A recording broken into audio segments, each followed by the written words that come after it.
Pai, seja alcançada. A nossa intercessão nesta noite, que o ministério do teu servo continue sendo frutífero. A nossa intercessão é pela vida do teu servo aqui neste altar. Enquanto ele estiver ministrando aquilo, a palavra que o Senhor colocou no coração dele, nós estaremos ali, Pai, alimentando e intercedendo pelo teu filho. Usa com autoridade, com ousadia. E nós estamos aqui prontos para ouvir o que o Senhor quer falar conosco. Nós oramos e te agradecemos. Quem está feliz pela vida do pastor Tiago está aqui conosco. Aplauda a Deus pela vida dele. E que Deus possa falar aos nossos corações desta noite. Glória a Deus. Meus irmãos, a paz do Senhor. Meus irmãos, a paz do Senhor. Estamos felizes por essa oportunidade de estar com os irmãos, conhecendo essa linda igreja.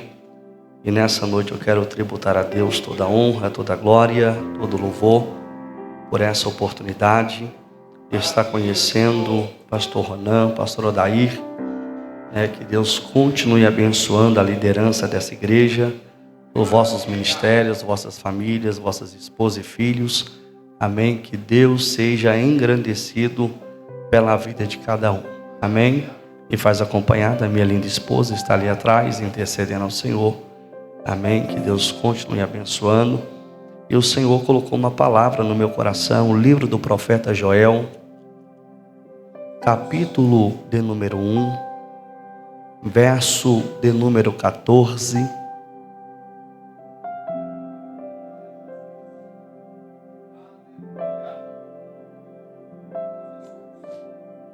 Glória a Deus.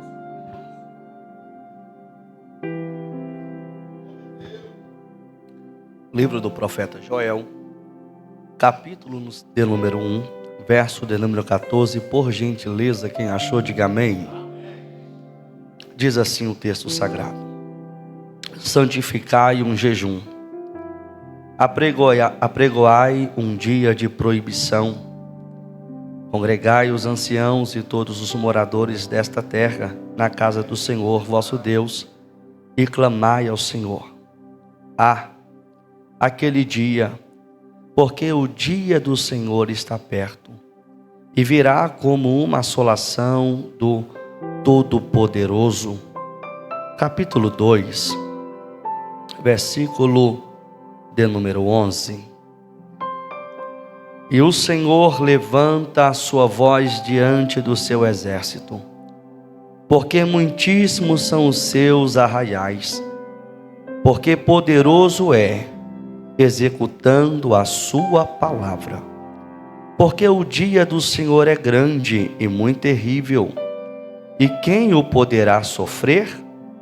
Ainda assim agora mesmo, diz o Senhor, convertei-vos a mim de todo o vosso coração, e isso com jejum, e com choro, e com pranto.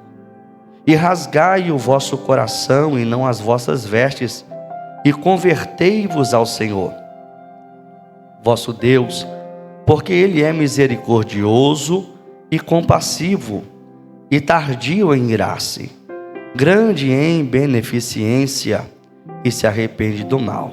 Quem sabe se voltará, e se arrependerá, e deixará após si uma bênção, em oferta de manjar e libação para o Senhor vosso Deus. Tocai a buzina em Sião, santificai um jejum e proclamai um dia de proibição. Congregai o povo, santificai a congregação. Ajuntai os anciãos, congregai os filhinhos e os que mamam. Sai o noivo da sua recâmara e a noiva do seu táboro. Chorem os sacerdotes, ministros do Senhor, entre o alpendre e o altar, e digam: poupa o teu povo ao Senhor, e não entregue a tua herança ao opróbrio, para que as nações façam escarnio dele. Porque diriam entre os povos: onde está o seu Deus? Verso de número 28 eu encerro. E há de ser que depois derramarei o meu espírito sobre toda a carne, e vossos filhos e vossas filhas profetizarão, e os vossos velhos terão sonhos, e vossos jovens terão visões. E também sobre os servos e sobre as servas, naqueles dias derramarei o meu, podei-vos assentar glorificando a Deus. Queridos, quando foi o pastor Leandro entrou em contato conosco e pediu para que nós viéssemos representá-lo, nós estávamos conversando. Depois o pastor Ronan entrou em contato também, e o Senhor começou a me direcionar a essa palavra, e eu quero ser fiel ao Senhor, aquilo que Ele colocou no meu coração para essa casa e para essa noite. Queridos, estamos diante de uma palavra aonde percebemos que quando você abre o livro de Joel, filho de Petuel, você percebe que sobre a nação de Judá, ele vem anunciando um período de juízo, um período de crise que há de se instalar no meio do povo. E nasce aquela pergunta para aqueles que são amantes da palavra, dizendo: por que que o Senhor vai permitir o juízo se instalar sobre essa nação? A verdade é que você percebe que esse povo que está recebendo o juízo de Deus não é um povo qualquer, é um povo escolhido, é um povo que está debaixo de uma promessa. Em uma breve guisa introdutória, você percebe que Deus faz uma promessa a um homem por nome de Abrão. Depois vai mudar o seu nome. Logo depois você percebe que vai acontecer algumas coisas. O povo vai ser cativo. Deus levanta Moisés. Vem o período dos juízes. Depois sai do período teocrático para o período monárquico. Entra-se um rei para julgar e para governar Israel. Esse rei entra no período de desobediência. Deus levanta Davi. O primeiro rei é Saul. Logo depois de Davi vem Salomão. Quando Salomão assume o trono, ele recebe uma proposta de Deus. O que você quer? Riqueza ou sabedoria? E Deus vai o agraciar com a sabedoria. Ele começa a ter um reino abençoado, próspero. Só que ele comete um erro de fazer aliança, e quando faz aliança, vai se entrar um período de idolatria no meio desse povo. Esse povo agora, que era para simplesmente adorar a Deus, agora vai virar o rosto para Deus, e vai olhar para outros deuses, confiando ou acreditando nesses outros deuses. Logo depois você percebe que quando Salomão deixa de reinar, vem agora alguém reinando, vem os seus filhos reinando. Agora a prole começa a entrar, e todos os reis que passaram após Salomão tiveram uma frase dizendo: fizeram o que era mal aos olhos do Senhor, tudo por quebrar uma aliança. Todas as vezes que alguém quebra uma aliança, ele tem que estar preparado para as consequências do quebrar de uma aliança. E nesse mesmo contexto, a gente olha para o retrovisor da história da igreja. Eu não estou falando só da presbiteriana renovada de Contagem, ou a quarta igreja, não. Eu estou falando da noiva de Cristo. Eu estou falando de uma igreja que, quando você olha para o retrovisor, você lembra de uma igreja que tinha aliança, uma igreja que tinha lealdade, uma igreja que tinha fidelidade. E percebemos bem que fidelidade não é sentimento aqui, fidelidade é uma decisão. Porque aquele povo, em um certo momento da tua vida, quando queria de fato ser fiel ao seu Deus, abria mão de tudo para entregar tudo para o teu Senhor. Só que o tempo foi passando. Quando o tempo foi passando, esse povo começou a se distanciar, porque o que separa um homem de Deus se chama pecado. Você vai perceber que o povo começa a viver um cenário de afastamento, e quando você percebe que esse povo começa a se afastar, a entrar no período da idolatria, o período do afastamento, o período de virar as costas, Deus vai olhar para esse povo e vai querer mostrar para ele que quem manda sobre eles não é os deuses pagãos. Quem governa o povo ainda é Deus. Quem governa essa igreja ainda é Deus. Quem governa a tua casa ainda é o Senhor Jesus. Mas a pergunta é: aonde está firmada a tua aliança?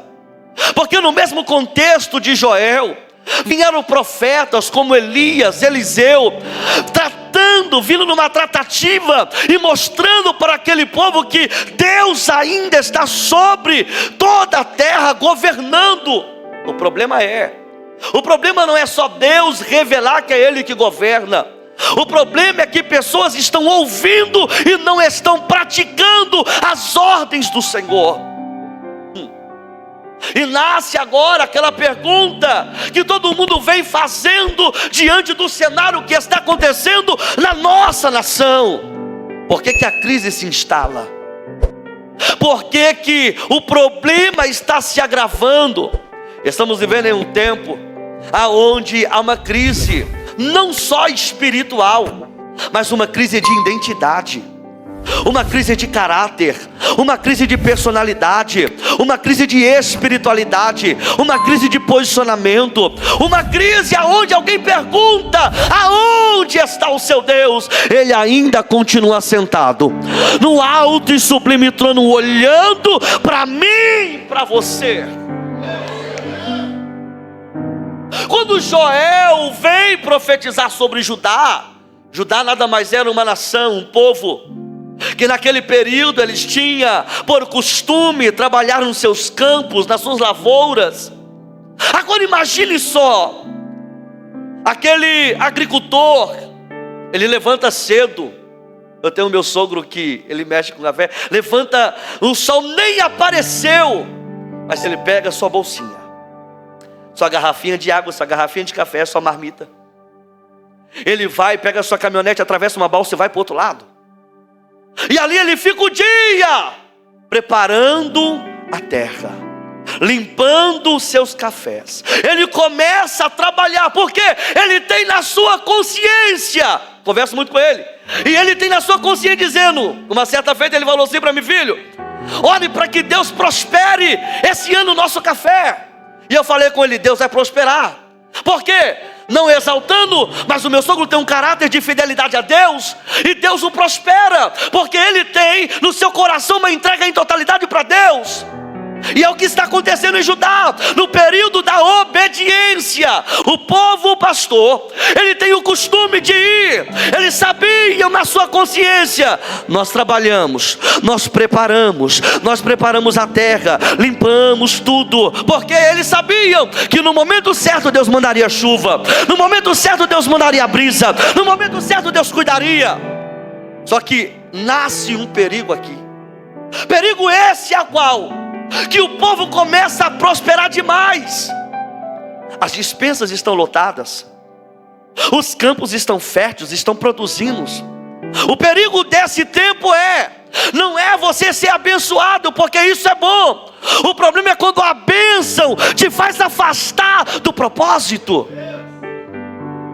Porque pessoas estão mais preocupadas com aquilo que tem, com aquilo que é diante da sociedade, e perdeu a tua característica, perdeu a tua identidade espiritual. Mas eu vim nessa noite para te dizer: Deus vai renovar os nossos dias como dantes. Prominência calavarassúria. É bom andar bem vestido? É bom você ver a despensa cheia? É bom você ver a conta em dia? O problema não é isso. O problema é o que você faz depois da bênção. O povo de Judá, eles tinham por costume de, quando chegava o tempo da colheita, tinha primícia. tinha oferta de libação ao Senhor. Esse povo tinha prazer, sabe de quê? De dizer: eu vou para a casa do meu Senhor, porque Ele me abençoou. Se não fosse Ele, eu não tinha colhido nada. Com todo respeito à liderança da igreja, é triste quando a nossa liderança assume a tribuna chamando o crente para vir para a igreja. Crente não precisa chamar para vir para a igreja, porque a Bíblia diz assim, ó: alegrei-me quando me disseram vamos à casa do Senhor. Só que o povo perdeu isso dentro de si mesmo, porque as suas prioridades são materiais e não espirituais, quebrando o princípio bíblico. Porque, meu irmão, o princípio de viver o melhor de Deus nessa terra não é eu trabalhando, fazendo muita hora extra, é buscando primeiramente o reino de Deus e a sua justiça, e as demais coisas.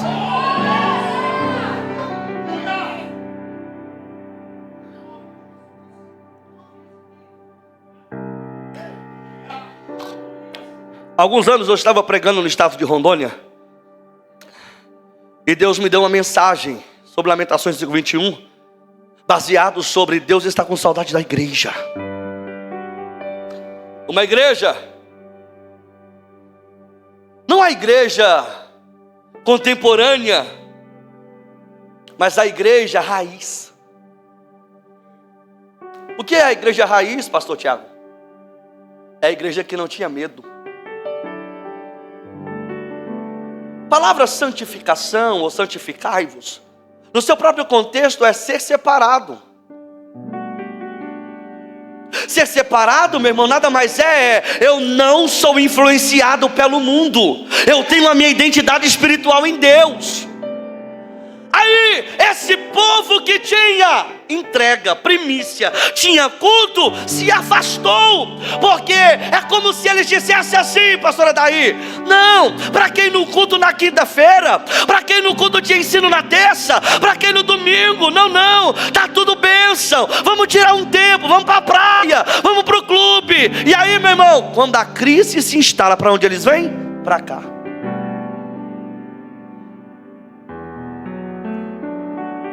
Eu vou te deixar uma pergunta para você refletir: aonde será necessário Deus tocar para te trazer de volta? É o que Deus tem para hoje.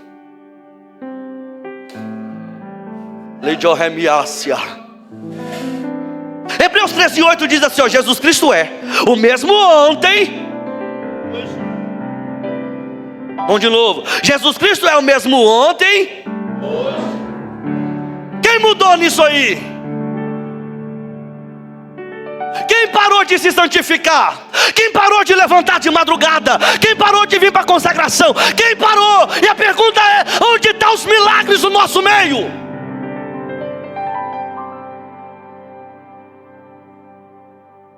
É uma autoridade tão linda gritada aqui dentro, que quando chega em casa não tem autoridade para elevar-se-a. Prominência que ela se afaia. É muito, irmão. Eu prego direto, minha esposa, nós viajamos direto, irmão, e a gente está vendo que tem ambientes que nós achamos que Jesus não foi no culto. Prominência. Paralítico não anda mais, cego não enxerga, e a promessa é que nós faríamos obras maiores. Por que não fazemos? Porque nos acomodamos, nos prendemos naquilo que nos satisfaz. Mas eu ainda continuo dizendo que se a igreja tiver o reino como prioridade, milagre acontece, cura acontece, viciado é liberto.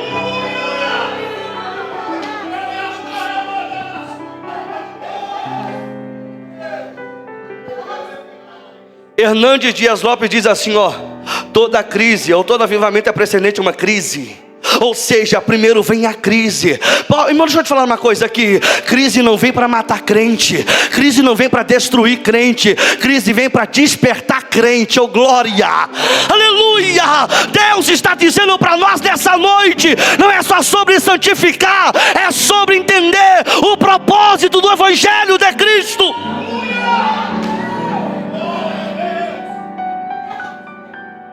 Aí veio o cortador, migrador, destruidor, devorador. Vem os 4 juízos de Deus. 4 juízos de Deus. Para quê? Para tocar aonde se apoiam. Nós precisamos voltar a nos apoiar na cruz do Calvário. O lugar mais alto que você tem que chegar é aos pés de Cristo. Perceba-se bem que agora, aleluia, até o momento quando estavam oferecendo culto, Deus estava recebendo, mas quando viraram as costas, porque agora começaram a viver um sincretismo religioso, o período da idolatria, o período do afastamento, agora eu vou fazer do jeito que eu quero. Aí Deus se levanta, do jeito que você quer não. Com todo respeito, aqui quem manda não é pastor, não é o líder do departamento. Aqui quem governa é o Senhor Jesus. E vai lá, João 3,8 diz assim: o vento sopra onde quer e ouves a sua voz, não sabes nem de onde vem nem para onde vai. Assim é todo que é nascido do Espírito. Nós temos que parar de criar performance, criar estilo de adoração. Aleluia, vou cantar aquilo que agrada. Não, querido, o Espírito Santo ainda revela, o Espírito Santo ainda fala, o Espírito Santo ainda conduz.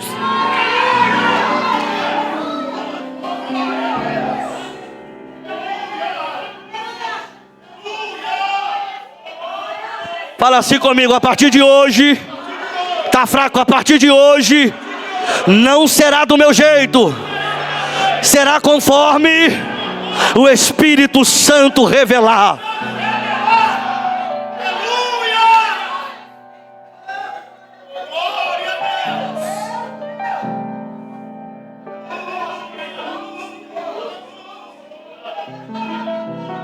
Existem 2 cenários: público e secreto.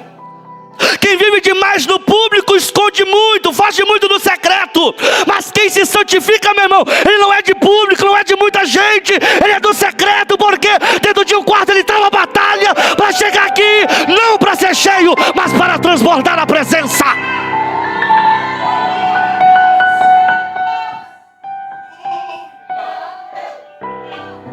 Prominência, raio. Posso falar? Até hoje foi do seu jeito, mas a partir de hoje será conforme Ele, conforme Ele, conforme Ele.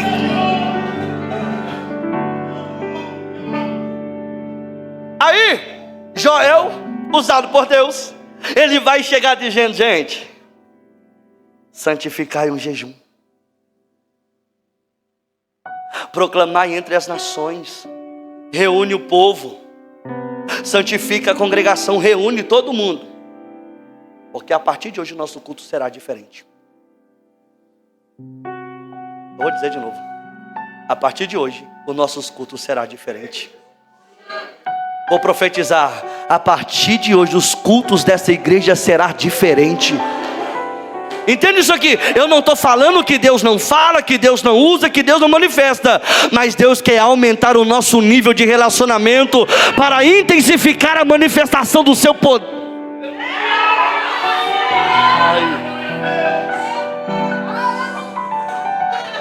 A nossa geração é uma geração que foge de olaria.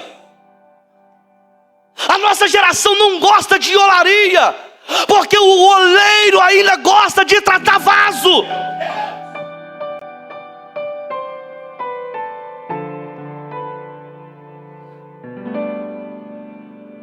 Ninguém mais traz toalhinha para chorar, irmão.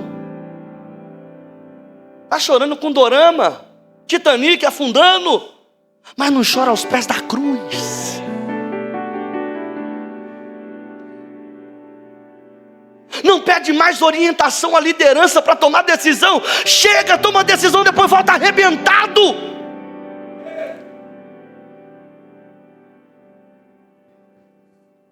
Nós temos que começar a lavar a nossa maquiagem, tirar a nossa máscara.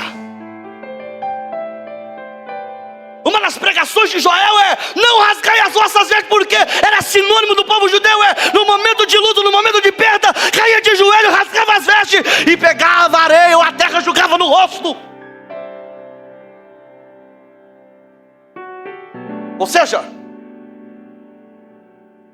só chora por um momento de dor, por aquilo que foi atingido, por aquilo que enfrentou, mas não consegue entrar por um culto e rasgar o coração dizendo: Senhor, independente de quem está ao meu lado, eu vou te adorar. Quem não entrega tudo, vive o nada.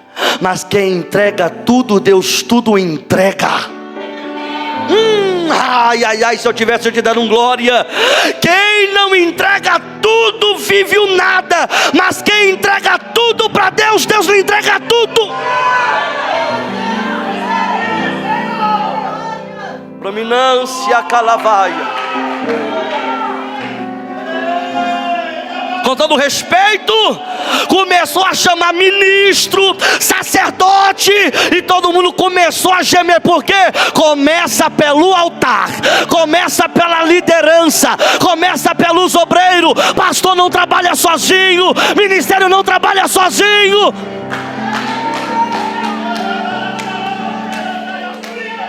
Não podemos mais ser só o crente de referência quando vem em culto. Nós temos que ser, meu irmão, como aquela viúva de 2 Reis capítulo 4. Chegou para o profeta e disse: o meu marido, teu servo, ele morreu. Mas ele temia, mas ele temia, mas ele temia, mas ele temia o Senhor. A nossa geração precisa voltar a gerar legado de pessoas que ainda temam ao Senhor. Não é ter medo não, é reverenciar a presença dele no ambiente.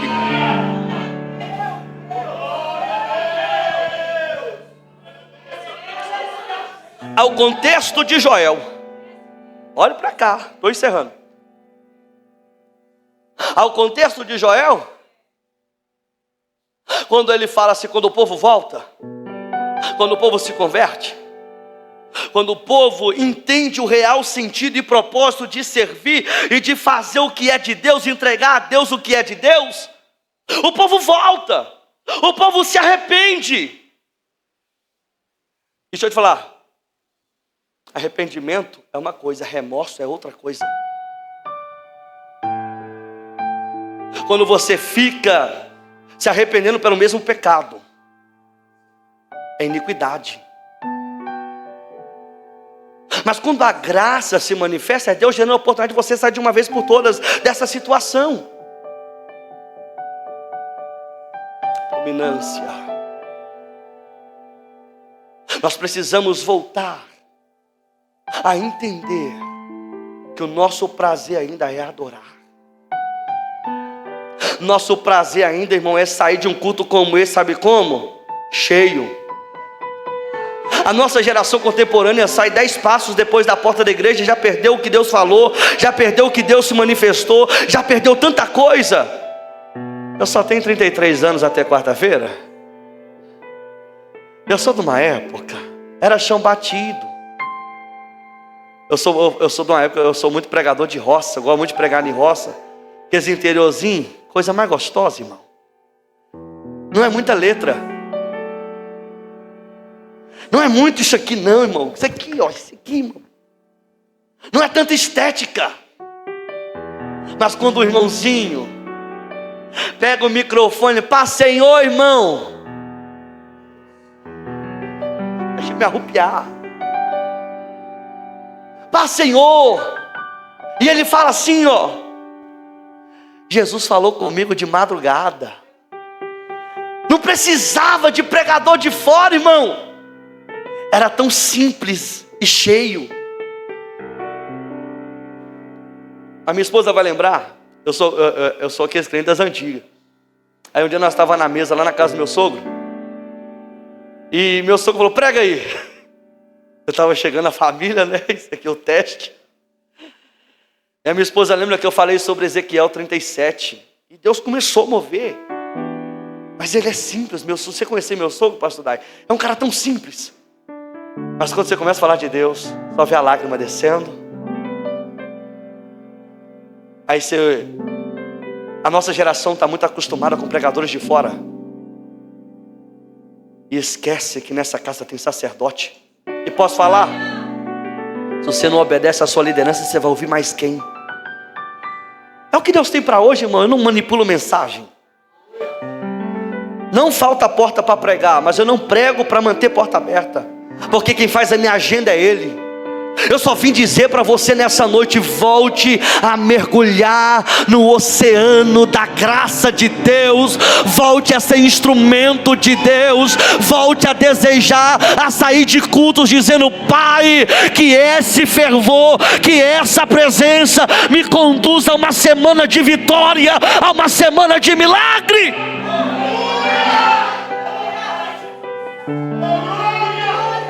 Mulheres precisam voltar a lavar vasilha, cantar louvor e dizer: enche-me, ó Deus. Homens precisam voltar a dirigir teu carro e ir para o teu trabalho, ouvindo a voz de Deus.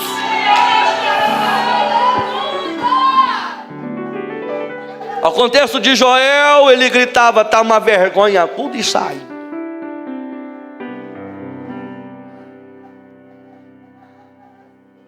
Deixa eu te falar uma coisa.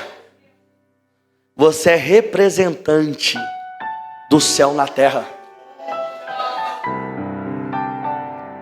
As pessoas não podem olhar para nós e ver nós como pessoas comuns desse mundo. O povo precisa voltar a olhar para nós. Sabe como? Ali vai uma mulher de Deus.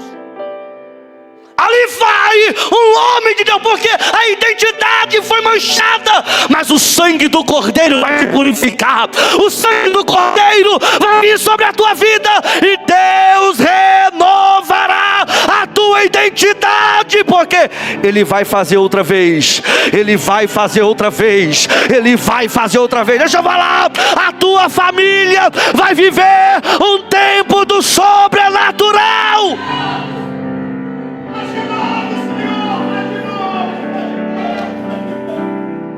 Nós precisamos entender o que Levítico 6,13 diz: que o fogo arderá continuamente, continuamente, continuamente. Não é só na quinta, não é só no domingo, é domingo, segunda, terça, quarta, quinta, sexta, sábado. Tem que olhar para nós e dizer: ele está cheio, ela está cheia, ele está cheio, ela está cheia. Dominância. O povo volta. Não dá para ir muito longe não, mas vamos lá, deixa eu encerrar. Não, pastor, não me chama de novo. Aí o povo volta. Só que essa volta nunca foi do meu jeito. Aqui tem algumas exigências. Não dá para ir muito longe, mas é pranto molhado, choro. Vou falar só desses dois: pranto molhado, choro. Sabe o que é pranto molhado? É você entender que a palavra que é pregada nesse altar entra, faz aquele reboliço dentro de você. Aí você olha para o seu pranto, você não consegue segurar, aí a lágrima está saindo, porque Deus está falando.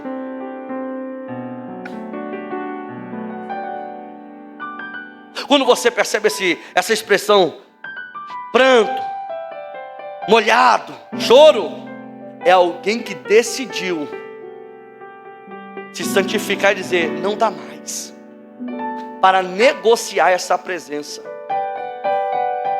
Eu me lembro de uma certa feita, quando Davi caiu com Betseba, nasce o Salmo de número 51, se não me falha a memória, e ele grita de uma certa forma, dizendo: Senhor, arranca tudo, mas não retires de mim o teu espírito.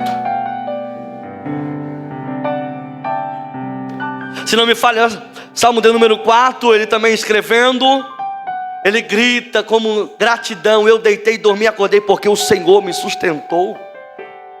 Salmo de número 124, quando Davi, de uma certa forma, venceu uma batalha de manhã, uma batalha à tarde, ele olhou e disse: se o Senhor não estivesse ao nosso lado, o inimigo teria nos engolido vivo, mas o laço se quebrou, nós escapamos.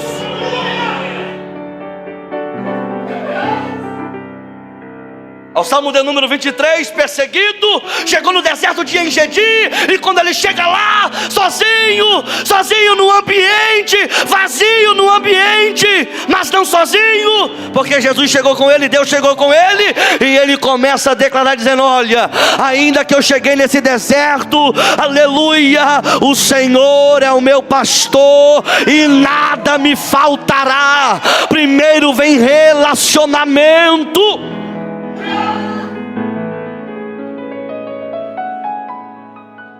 Aí no versículo número 28, para mim encerrar, ele fala assim: olha, Joel, depois disso o quê? Esse contexto de depois disso é alguém que se santificou, alguém que se arrependeu, alguém que se voltou, alguém que não se conformou com a vergonha que estava vivendo. Porque, irmão, vamos falar a verdade, tem gente que está se conformando em viver uma vida fria. E não é pregador de fora, não é o pastor da casa, porque eu decido ser o frio, ou eu decido ser o aceso, porque isso está atrás da minha busca, a minha entrega.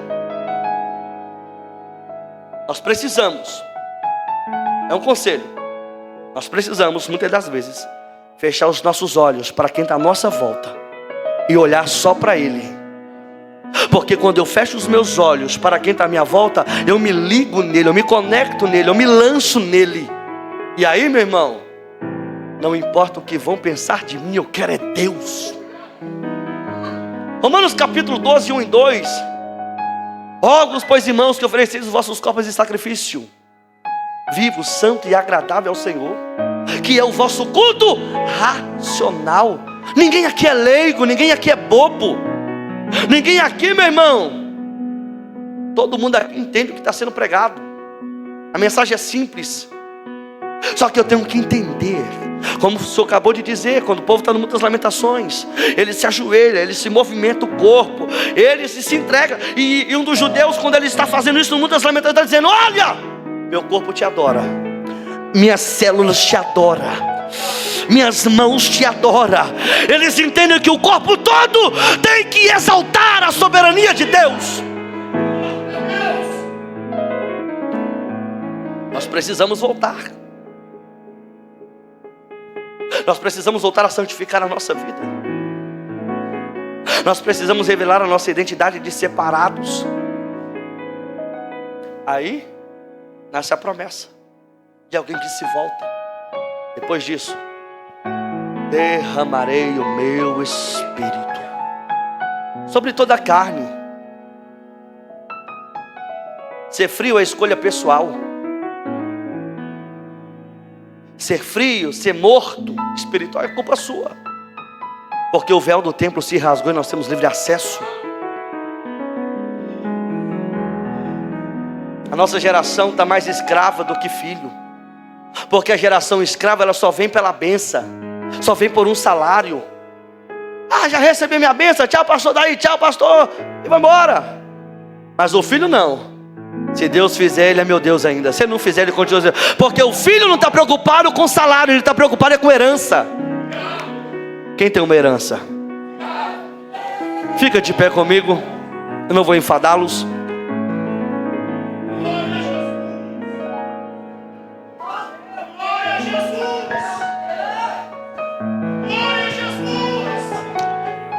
Eu vou te dar o último conselho nessa noite.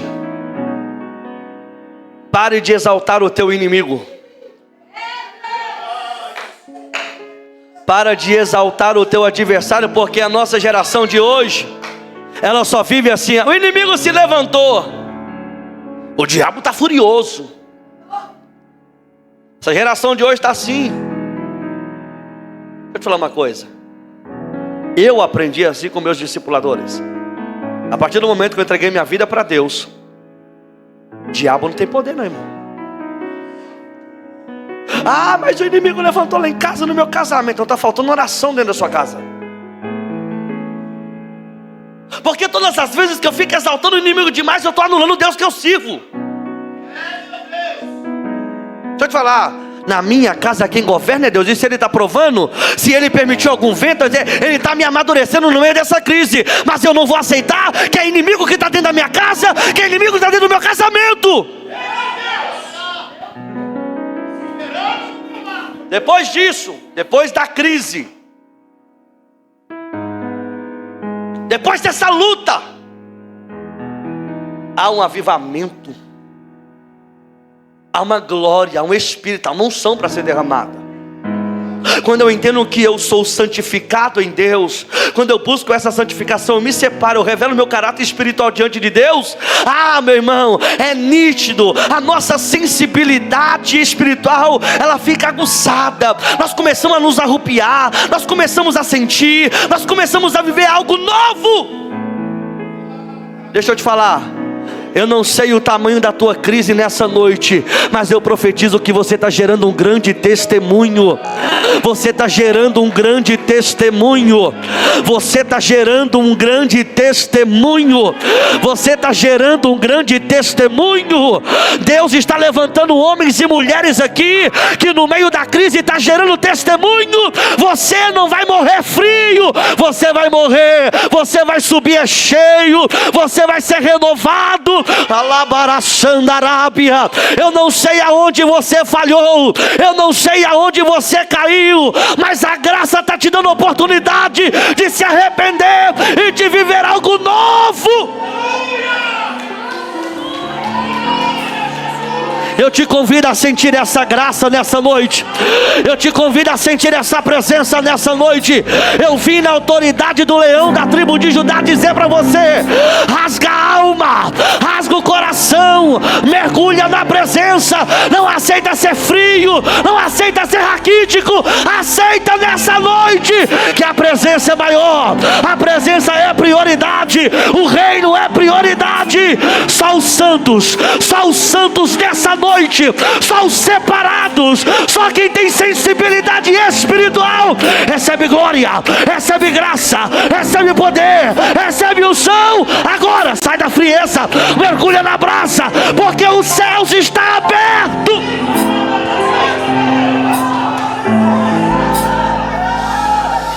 Ai, Jel, que é minha tácia, prominência calavara súria, emini calavara saio.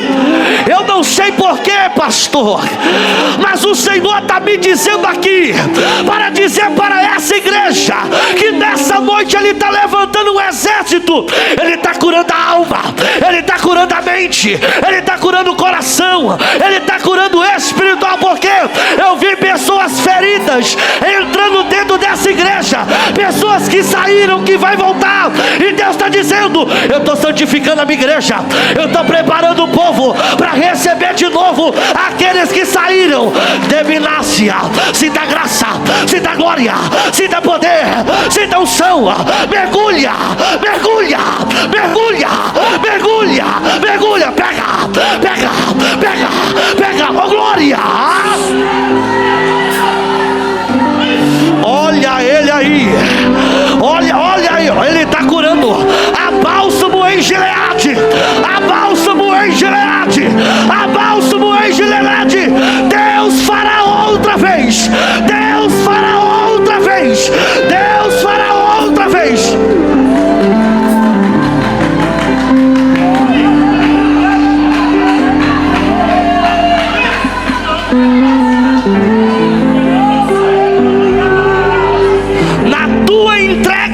Derrama. Você é a maior primícia aqui nessa noite, então entrega tudo. Mergulha, mergulha. Mergulha. É inadmissível sair desse culto vazio, apático, raquítico. Você vai sair cheio, cheio, cheio.